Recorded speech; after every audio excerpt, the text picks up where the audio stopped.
তো এরপরে আমরা আজকে আরেকটি গুরুত্বপূর্ণ প্রতিষ্ঠান আমরা পরিদর্শন করেছি, সেটি হলো যে জামিয়াতু ইবনে মাসউদ, হযরতে আব্দুল্লাহ ইবনে মাসউদ রাদিয়াল্লাহু তাআলা আনহুর নামে এখানে একটি জামিয়া করা হয়েছে।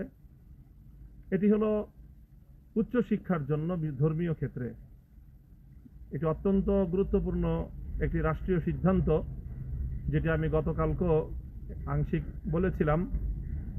সেটি হলো যে সারা দেশে যত দাওরায়ে হাদিস পর্যন্ত মাদ্রাসা রয়েছে, সেই মাদ্রাসাগুলোতে এখন কোথাও দাওরায়ে হাদিসের পরে তাখাসসুস অথবা উচ্চ শিক্ষার যে পর্বগুলো ছিল সেগুলো সারা দেশে বন্ধ করে দেওয়া হয়েছে।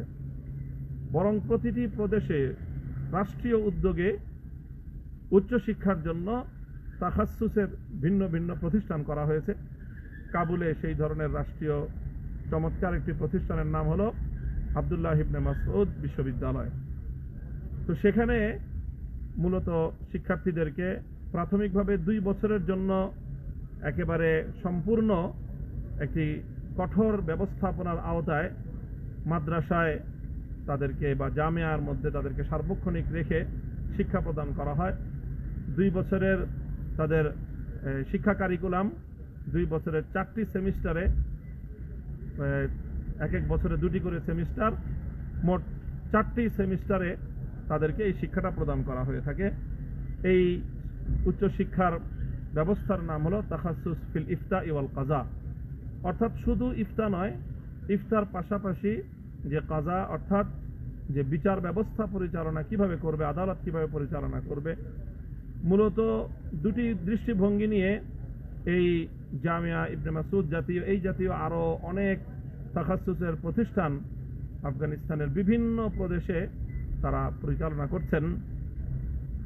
প্রথম তো হলো যে বিচ্ছিন্নভাবে বিভিন্ন মাদ্রাসাগুলোতে যদি এই ইফতা পড়ানো হয় তাহলে নানা ধরনের বিভিন্ন ধরনের মতভিন্নতা তৈরি হয় এবং সেই বিভিন্ন ধরনের চিন্তা অনেক সময় জনসমাজেও এটা নিয়ে নানা ধরনের মতপার্থক্য বা মতবিরোধের সূচনা হতে পারে।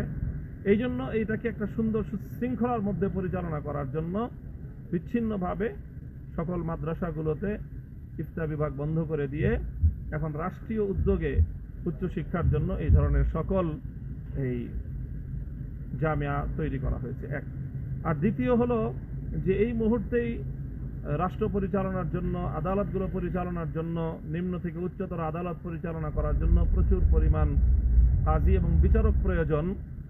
তো এই ধরনের কাজী এবং বিচারক নিয়োগের জন্যও এই শিক্ষা প্রতিষ্ঠান তৈরি করা হয়েছে। তো এইভাবে 2 বছর তাদেরকে শিক্ষা প্রদান করা হয়। 2 বছরের পরে তাদেরকে তারা এখান থেকে পরে শিক্ষা শেষ করে। তবে এই 2 বছরের শিক্ষা শেষ করার সাথে সাথেই তাদেরকে পূর্ণাঙ্গ কোনো সনদ দেওয়া হয় না। সেই সনদ দেওয়ার জন্য আরো একটা সময় তাদেরকে অপেক্ষা করতে হয় এবং আরেকটা বড় কার্যক্রম তাদেরকে সম্পন্ন করতে হয়। থিসিস পেপার জমা দিতে হয়, বড় ধরনের একটি তাদেরকে কোনো মাকালা তাদেরকে লিখতে হয় এবং সেই থিসিস পেপার যখন তারা জমা দেয় এবং সেটা যদি অ্যাকসেপ্টেড হয়, গ্রহণযোগ্য হয়, তখনই কেবলমাত্র তাদেরকে এটার জন্য সনদ প্রদান করা হয়।